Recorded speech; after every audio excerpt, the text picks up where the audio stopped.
Oke, selamat sore buat teman-teman media. Ini kita sebagai kuasa hukum dari saudara LM. Yang pertama kita akan press release. Ada beberapa poin-poin yang akan kami sampaikan, yaitu poin yang pertama bahwa klien kami itu dengan RK menjalin komunikasi itu yang awal itu pada bulan Mei 2021. Dan poin yang kedua bahwa awal pertemuan klien kami dengan RK pada bulan Juni 2021 di Hotel Windam Palembang. Itu pertemuannya. Klien kami itu dengan RK di sana bertemu selama 3 hari ya. 3 hari menginap di sana.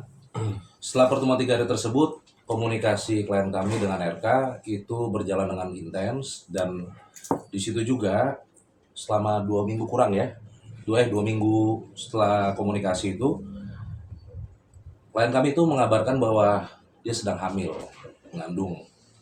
Nah, selanjutnya RK itu membiayai biaya dari pasca kelahiran sampai lahiran, sampai anak itu lahir juga sudah dibiayai oleh RK.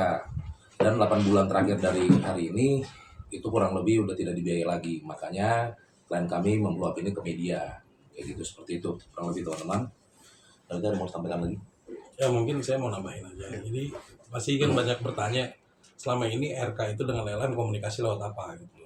Jadi komunikasi mereka ini selama ini terjalin ya dari melalui Telegram. Nah setelah dari Telegram, dan saya tambahkan lagi yang 2 minggu setelah memberitahukan ke RK bahwa si Lisa hamil, itu RK sudah mungkin bisa dibilang tidak berkomunikasi. Dalam artian komunikasi itu dilanjutkan oleh ajudannya. Ya, baik itu Orang suruhan. ya ada orang-orang suruhannya lah. Dan ya mereka mengirimkan itu kan after COVID ya, mengirimkan uang juga tuh melalui dengan obat-obatan juga, kurang lebih kayak gitu. Sampai ya sampai mereka itu terputus komunikasi ya sekitar 8 bulan lalu. Jadi kurang lebih itu. Mungkin ada yang mau tambah lagi? Ya, mungkin itulah kalau Sementara yang berita selama yang beredar selama ini ya kan. Atau adapun misalnya kenapa harus LM itu dia mengupload di sosial media, karena ketidaktahuan dia harus berkomunikasi dengan siapa. Akhirnya emang kehilapan dia harus menaruh di sosial media. Bukan berarti untuk ada misi untuk menghancurkan RK ataupun yang lain. Tapi emang karena kehilapan dia ya, karena dia bingung harus komunikasi sama siapa. Dan ya setelah itu ketika saya bertemu, baru di situ saya bicara sebagai penasihat hukum, baru akhirnya dia mengerti. Jadi hanya itulah yang bisa kita sampaikan. Kedepannya adapun misalnya kalau mau langkah hukum seperti apa, ya pasti kita siap, selalu siap. Mau ke depannya mau gimana. Itu aja sih dari saya. Mungkin kalau nanti sesi jawab bisa ya mungkin kita teman-teman ada pertanyaan. Oke, Bang. Sementara statement Bang, terkait kemarin sendiri kan RK kan menjelaskan, pengacaranya RK sendiri kan menjelaskan kalau misalkan mau tes DNA ayo, tapi harus lapor kepada tim DVI Mabes Polri untuk sama-sama melakukan tes DNA. Dan seperti apa jawaban dari pihak LM sendiri? Kalau bicara tes DNA kan semua ada proseduralnya.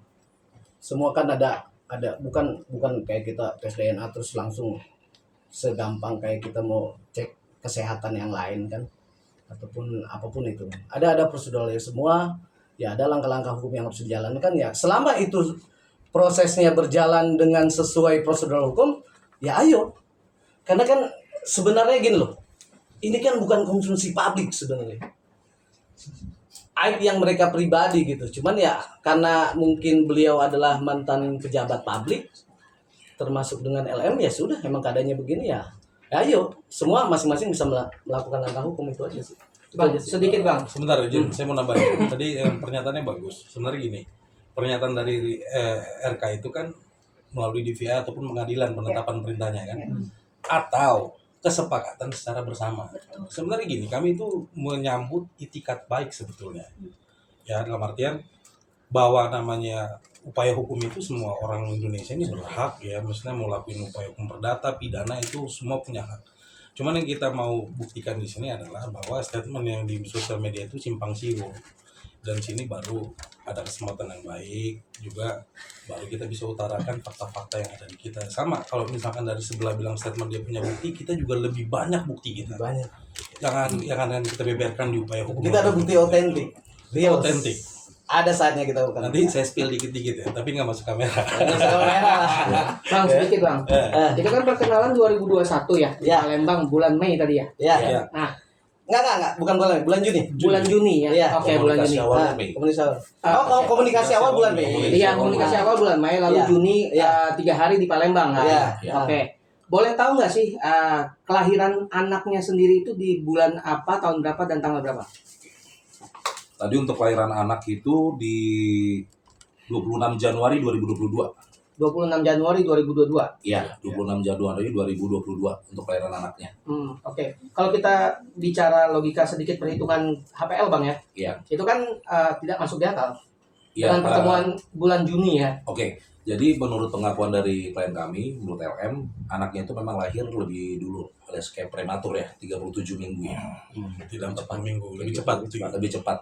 Berarti lebih lahir prematur ya. Iya, pengakuannya seperti itu. Hal itu tapi sudah ada bukti untuk kelahirannya sendiri bang. Oh, Ya pastilah sudah, kalau pasti kita ada bicara nggak mungkin kita berdasarkan Iya. tidak ada Ada bukti. akta lahir. bukti. Iya.